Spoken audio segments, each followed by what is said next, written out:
What's up? This is McAllister's podcast. I'm your host, as always, Colin McAllister, coming to you with a little bonus episode on the Lord's Day. The day day of the week where we celebrate the rise, the return of the King. No, I thought today would be... I don't usually do episodes today on Sundays, but I couldn't help but talk about this thing that just happened with one of the two running candidates for president. Donald Trump made an appearance at the Libertarian National Convention, which happened this last weekend. I'm not sure if it's... I don't think it's really happening. Anything's happening today for that, as far as I know. But I know RFK was supposed to potentially show up for that. I didn't watch his stuff. I've kind of tuned out. I've really tuned out RFK, but I thought, or really any of them, but I thought the appearance of Trump was really interesting. I thought it was an interesting move from him. It was unexpected. Usually, I think this is the underlying positive of this whole thing happening, right? That I do think is valid. I personally am an anarchist.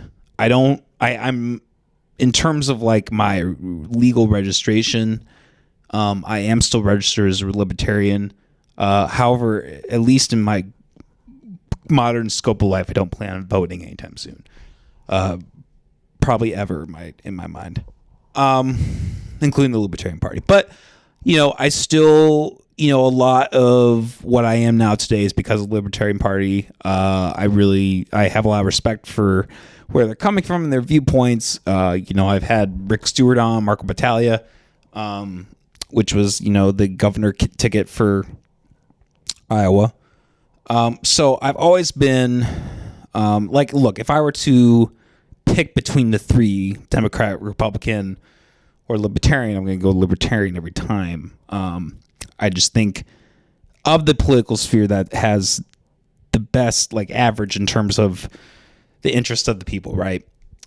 That being said, I do, I think part of the reason why I am an anarchist is because I do think at any level, even, if you go into it with good intentions, you're fallible to corruption. You're fallible to, I think there's just something in the nature of wielding power that no matter what your intentions are initially at the beginning, those become tarnished for, what happens, right? So, in my view, I don't even necessarily look at anarchism as a way of the world running. I view it as a way of life. I view it as, I have an oppressor. There probably isn't a whole lot that I can do that's in my power. The best I can do is learn to work locally, learn to work in my community, focus on, I guess that's kind of antithetical to, what we're focusing on today, but in general, focusing on what's happening in your community, right? So anyways, I just wanted to lay that up before kind of going into this. I believe last night, Donald Trump, like I said, appeared at the Libertarian National Convention. And it was I think he talked for about 25-30 minutes, if I'm not mistaken, maybe a little longer. It was an interesting appearance. It was a very interesting appearance. And I already talked about how just, in hindsight, it ended up being a really, I guess if you were looking at it in the best positive light, a mixed bag. But look, I think this is where Trump really took an L doing this. This is going to be the one time where the corporate press is going to say, I've already seen the articles, Trump, you type in Trump convention in the news for Google, right? And everything comes up.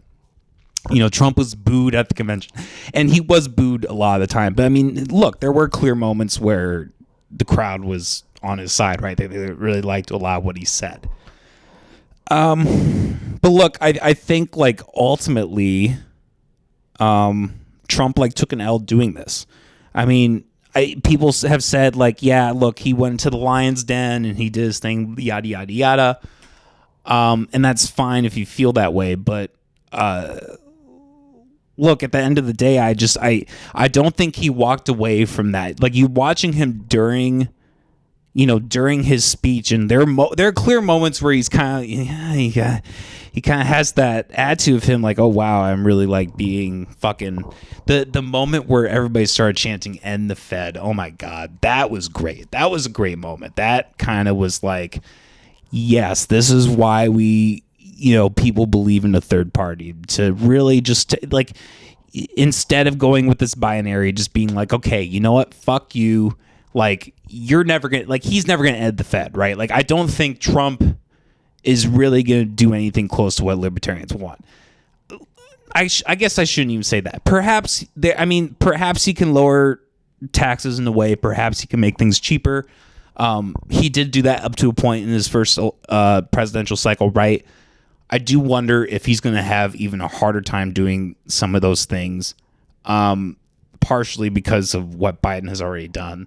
There's only so much like an incumbent president can do, right? When you're kind of given a bad hand, right? That is kind of something that, like, you can give Barack sympathy for, right? Is like like when he was Barack Obama, when he was president, like, he just came in with this like shitload of debt, and just the housing crisis happened right when he started. Like, he got a real plate of dog shit handed to him. But look, I mean, he ended up just like he ended up doubling the plate of dog shit to 3 plates of dog shit. Like, he doubled down on everything, right? And Trump did that a lot. Like, Biden did that a lot, right? Like, these presidents just keep doing that, to a sense. So look, I think like, if you're like coming at this with like this was a positive thing, I just don't know. There are aspects of it that I think they're positive. The outreach of these ideas being possibly more up to the forefront. But, I do kind of tend to be black-pilled in a lot of ways. Like, I do kind of just think that despite these gains, that eventually this overshadowing U.S. federal government, whoever wields it, is going to continue to be authoritarian and tyranny-like. And I know people criticize that level of extremism that I kind of have when you're kind of like, the whole argument of like, you need to work with the system, right? Is it better to work with the system than to completely disregard it? I just personally happen to think that it's just better and healthier to just kind of disregard it and just kind of come with things that they are, versus being like, okay, we're now going to like use this avenue of authoritarianism to, to hook people in. Anyways, I'm going too far in the preface of this, but look, I think there were points in Trump's speech where he clearly pandered. He clearly went in. I mean, it was clear that it was a prepared speech. He probably didn't really know. I would be willing to bet this man does not know a lot about libertarianism. He probably knows the bare minimum that everybody else knows. This is the man that, probably still to this day watches cable news and Truth Social, despite like the deep state, right? Like, he's still probably engrossed in just the base level information that everybody else gets. Like, Trump is not some secret genius, okay? His surface level, he is what he is. I think that was very clearly displayed here in this. Some of the things, talking about, I think he mentioned Marxism and communism like 6-7 times. And I mean, look, despite the clear ignorance in the idea, I'm reading a book right now called The Anarchist Handbook, where it talks about, and I understand anarchism isn't necessarily libertarianism per se. It's in the realm, it's in the family of it, right? And socialism and communism is actually in that same family. These two movements, clearly deviated and had, one side had disastrous effects and is like just malicious in nature, and just not, it's malicious in nature because it disguises itself as, being caring and humble. Okay, hey, big brother government, we're going to take care of you. And then they end up just screwing you over more than you were before almost every time. So anyways, but look, there isn't really, I feel like in the libertarian circles that people pay attention to, this doesn't really come up that much, Marxism and communism. I mean, yes, there are a lot of things that Biden is doing that could be considered that, definitely 100%. But like, look, I mean, he's not Mao, right? He's not Kim Jong-un. He's not Putin. You know, he's not at that level, right? There's still like this America is always going to have like this skewed sense of like, we're at least going to put on the show of democracy, right? Like, I don't believe there is true democracy, but I think it's, I guess what my point is regardless of whether that is the actual state of that we're in or not. And to be fair, there is plenty of arguments for that. I guess my point is there isn't really a lot of that discourse. So for him to be using these points just seemed really pandering from the get-go. You're kind of just like this is like a carrot on the end of a string, right? Like, yeah, I'm going to take care of that shit. And then, you know, this is the guy who printed mass amounts of money during COVID. You know, if you're going to talk about communism versus libertarianism or anarchism, I mean, that's way further in the communistic territory than anarchism. It's just an ignorant thing to just kind of throw around. It just truly shows his level of ignorance. Also, the religious focus, very clearly, he's talking about Christian principles. Again, yes, I mean, it's probably fair to say that majority of the Libertarian Party is religious or Christian in some form. However, you know, I consider myself an anarcho-capitalist, you know, which is kind of in the family of libertarianism, although I don't consider myself per se libertarian. So I mean, and you know, there are plenty of other people like that. You know, I don't know if they really want me revealing this, but Rick Stewart and Marco Battaglia, you know, like I said, the two candidates for the ticket for governor, they're both agnostic / atheist. There are plenty of people in the geist of libertarianism that don't fall into religious category. So again, this is just another example. You know, him talking about cutting taxes. You know, he was like, I'm going to cut it from, I think, like 38 or 40 something percent down to 21%. And that got booing because everybody is still like, that's still like a fucking, like, 20%. Like, and he was just talking about for the corporations, right? He didn't say anything about, you know, the mom and pop business, the middle class. Like, so clearly just a pandering, ignorant speech from the get-go. And look, I think this was kind of a win. And like, I don't really know how I feel about the Libertarian Party as a whole, how they come across after this. But I do think this was a win for them, right? Like, I do think there were still plenty of people, the chanting of "End the Fed," the chanting of people being like clearly in opposition to Donald Trump and what he was saying. I thought that was really positive. You know, the points where what was the point where he was talking about the NRA? I don't even remember exactly what he said, but I think it was something with like still working with the NRA, which like I think any hardcore libertarian is like, no, abolish the NRA. Like, the NRA is one of the worst organizations and one of the most, you know, counterintuitive to what we're trying to do more than anything, right? And that just, him mentioning that just got a huge boo. That, like I said, the chanting of "End the Fed," there were just plenty of points where there was clear opposition from the crowd.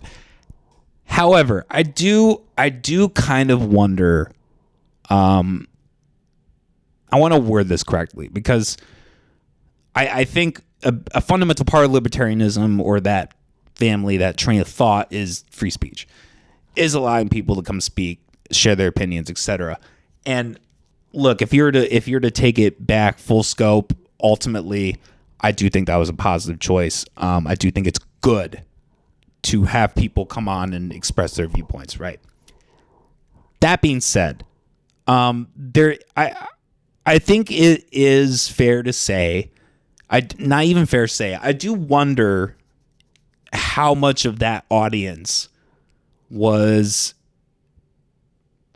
in a way, just really like a bunch, let's just, for lack of better terms, how many people were just, you know, Trump supporters that came in, bought a bunch of tickets, and, you know, ended up being majority of the crowd itself, which isn't bad, right? I mean, look, I just think it's like, if you were to have, I think in the same way that if Trump had a rally and it ended up being a 90%, like they somehow found 90% of the ticket sales to all be bought out by Democrats or people, paid by Democrats or whatever to show up and boo Trump, I think a lot of people will be upset, right? They like, okay, sure, you fairly purchased the ticket. I mean, not really fairly, because the tickets were probably stolen with government money or, money that was profited off from stolen tax money, right? But regardless, I mean, at face value, you bought the tickets, the people showed up, and people were opposed to you, but whatever. That's kind of the game in, being a public speaker and running for office, etc.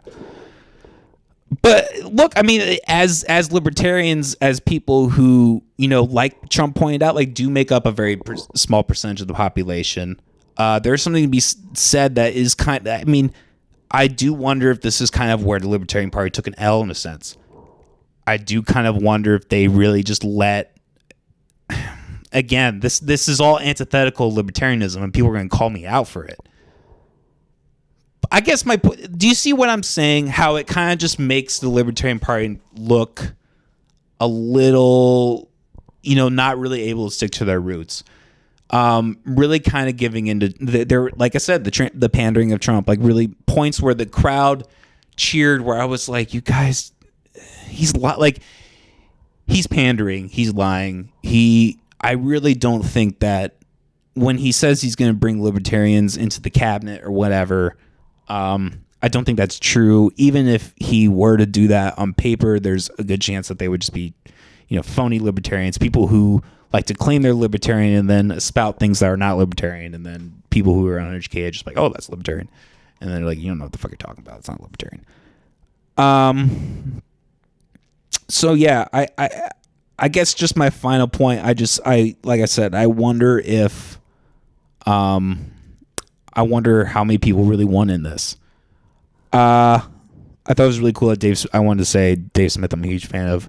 I thought it was really cool they introduced that. I don't even want to say pandering for him, but I do kind of wonder if it was it seemed like a weird way to open it. But I'm not going to criticize him too hard. I think it was really cool that was a really cool moment for him. So I applaud that. Okay, one last thing. His point about like join us, when he's saying like, if you want what you want done, you gotta vote for me. Like that, and you knew that was going to be his selling, but like this is the selling guy, right? This is the businessman. Like, of course he's going to try to sell that, right? That was really funny to see a bunch of boos towards that, but it really felt like the moment in Empire Strikes Back where Luke is dangling off a bridge, the pit below him, and Darth Vader's reaching out and saying, "Join me, together we will rule the galaxy." That's what that portion felt like. And I urge people. I'm going to talk about this more and more as we get closer. I've already talked about this. Do not fall for this bullshit. Do not fall for the bullshit where you're going to be sold on this guy is going to somehow, even though he wasn't able to do it the first time, this time he's really going to do it. He's really going to do some libertarian shit, and he's not. He's pandering. He's wanting to get the votes, and he's going to do the same thing that every president has ever done. He's going to screw you. He's going to screw you. He's going to screw me. He's going to screw the entire... Look, to be fair, yes, I think of the three candidates, there's an argument to be made that things could be cheaper under Trump, and that's a fair win. Like if somebody voted because they were just like, hey, look, statistically, like that's the best way I'm going to feed my family. Like, even though I don't think that vote is actually going to mean anything, or like really, especially in Iowa. Like, I mean, in Iowa, Trump's already won, so if you're on that train, you don't even really need to show up. I mean, he's already going to win, right? But I just urge people, like, don't like fall for that shit. He's gonna do the same thing he did the first time around. The first 4 years he was in office. That's just my 2 cents. The argument of things being cheaper aside, I think he's just gonna, like, there's gonna be immediate benefits, like, to every president in some sense, except Joe Biden. Really, I can't really even think of any for Joe Biden. Tell me in the comments. Tell me I'm wrong. But yeah, I just urge people to. Like me personally, like I said, I don't plan on voting at all, really, ever again. I'm gonna sit this one out. Watch the event, watch what happens, see which slave master we're gonna have. It doesn't really matter, actually. It's not really choosing a slave master, it's just choosing the face of the slave master. So that can always be kind of entertaining in a sense, watching people have entertaining dugouts. We will be on this podcast, we'll be covering the first debate, and then on the second debate we're going to be covering on the Unhinged, Uncensored, I think.